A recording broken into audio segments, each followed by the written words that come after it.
Hey everybody, it's Mike Schellenberger for Public. The House of Representatives impeached President Donald Trump in December 2019 after a White House whistleblower went public with evidence that Trump had abused his powers by withholding military aid to Ukraine in order to dig up dirt on his rival Joe Biden.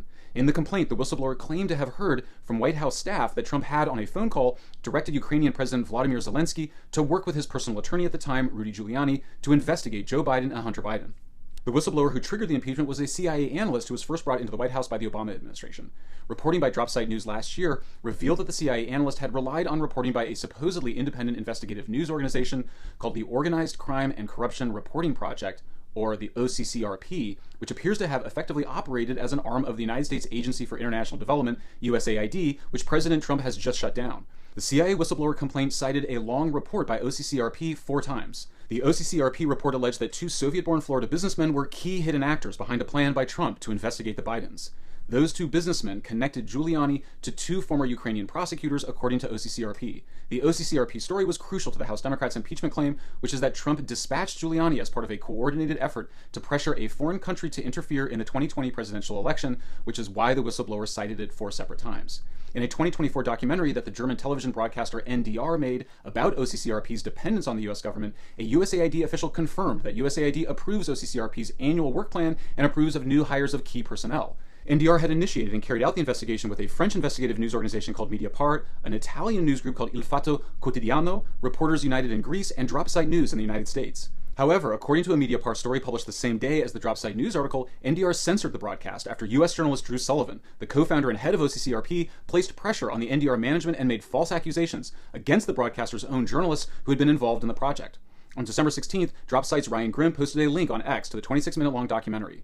NDR, Germany's public broadcaster, is facing a censorship scandal, he wrote, and it's defended itself by saying it never killed a news report about OCCRP and its State Department funding because no report was ever produced to kill.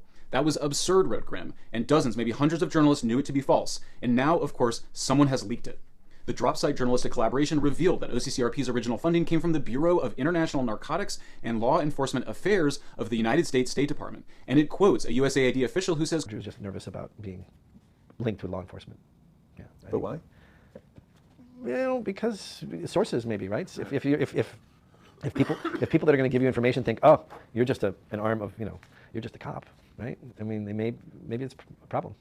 Or in other governments, say you're trying to get into a country and do something, and the government says, oh, what are you, law enforcement or not, right? Like, there's a need that the separation, the independence is important, because if you lose that, you lose your sense of your it's a value. Your reputation is incredibly important. OCCRP does not operate like a normal investigative journalism organization in that its goals appear to include interfering in foreign political matters, including foreign elections, that are aimed at regime change. Sullivan told NDR, "We've probably been responsible for about 5 or 6 countries changing over from one government to another government, because and getting and people, prime ministers indicted or thrown out." As such, it appears that the CIA, USAID, and OCCRP were all involved in the impeachment of President Trump in ways similar to the regime change operations that all 3 organizations engage in abroad. The difference here is that it is highly illegal and even treasonous for CIA, USAID, and its contractors and intermediaries, often called cutouts, to interfere in U.S. politics in this way. In response to questions that we sent to OCCRP, it threatened to file a lawsuit against us. "The premise of your article is factually false and defamatory," wrote Miranda Petrusik, the editor-in-chief of OCCRP, in an email to us. The claim by Dropsite News and partner media that USAID has control over editorial appointments has been disproven, she wrote, and we suggest you read our response to that. But neither OCCRP nor anyone else has disproved Dropsite's allegations, and Dropsite stands by them. And the evidence does not support OCCRP's claim of journalistic independence.